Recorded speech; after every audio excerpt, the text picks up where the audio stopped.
नाही नाही, भाऊसाहेब रंगारी म्हणजे इथं पहिला मान कोणाचा आहे? कसबाचा गणपतीचा. नंतर दुसरा इथला मान आहे. खरं तर 5 मानाचे गणपती जे आहेत त्याच्यात ह्या गणपतीची समावेश होतो. खरं तर मी मधल्या काळामध्ये ह्या सगळ्या मान्यवरांनी त्यात पुनीत बालाजी असतील, बाकीचे सगळे मान्यवर असतील, त्यांनी लक्ष घालून ज्या पद्धतीनं तिथलं काम झालं, मी स्वतः हेरिटेजचं काम बघितलं, मला ते इतकं मनापासून आवडलं. आपल्या पूर्वजांनी, आपल्या बापदाद्यांनी ज्या काही गोष्टी त्या काळामध्ये सुरू केलेल्या आहेत त्या पुढं तशाच पद्धतीनं जतन झाल्या पाहिजे. आणि त्यावेळेस जो प्रकार होता म्हणजे हेरिटेजचा लाकूड असेल किंवा बाकीचं सगळं कोरीव काम असेल वगैरे, तसंच ते ठेवलं गेलं पाहिजे ह्या मताचं मी नेहमी राहिलेलं आहे. आणि त्याच्यामुळे मला पण ज्यावेळेस संधी मिळते त्यावेळेस मी ह्या सगळ्या गोष्टी करण्याचा प्रयत्न करत असतो. मी मधल्या काळामध्ये या गणपतीचा जे मंदिर आहे तिथं ज्यावेळेस भेट दिलेली होती आणि त्या सगळ्या गोष्टी बघितलेल्या होत्या, त्या खरोखरीच सगळ्या पुणेकरांना अभिमान वाटेल, सगळ्या महाराष्ट्राला अभिमान वाटेल अशा पद्धतीच्या आहेत. आणि त्याच्यामुळे भाविक पण मोठ्या भक्तिभावाने येतात, दर्शन घेत असतात, सगळे गणेश भक्त येत असतात, दर्शन घेत असतात.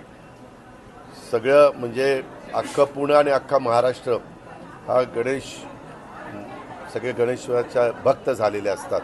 आणि ही एक चांगली परंपरा आहे. त्याच्यातनं जातीय सलोखा निर्माण होतो, एकोपा निर्माण होतो आणि सगळे आनंदाने त्याच्यात सहभागी होऊन हा उत्सव साजरा करतात. आम्ही पण सरकार म्हणून जे काही आमची जबाबदारी आहे, कायदा सुव्यवस्थेची असेल, बाकीच्या गोष्टी असतील, ती सगळी जबाबदारी पार पाडायचं काम आमची पोलीस यंत्रणा रात्रंदिवस त्या ठिकाणी करत असते.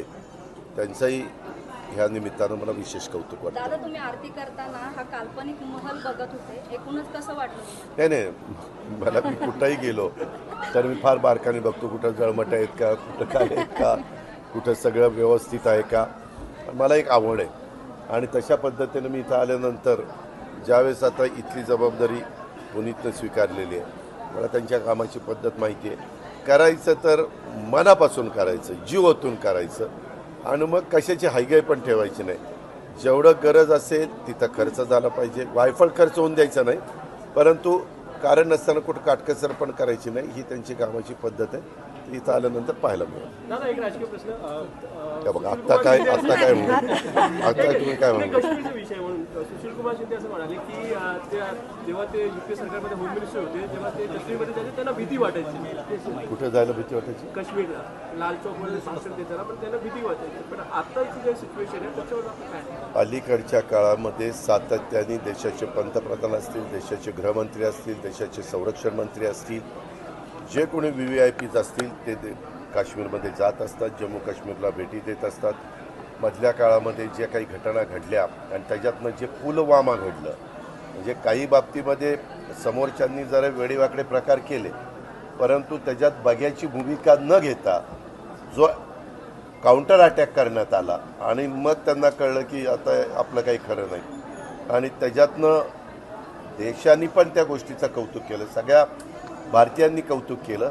आणि त्याच्यामुळं आता ह्या निवडणुका चालू आहेत, सगळेजण अतिशय उथळमाथ्याने जातात, तिथं भेटी देतात. नाहीतर राव त्या चौकामध्ये झेंडा फडकवणं देखील एकेकाळी अशक्य गोष्ट होती असं बोललं जायचं, किंवा तिथं कुणाचा झेंडा असायचा ह्या पण गोष्टी ऐकायला मिळायच्या.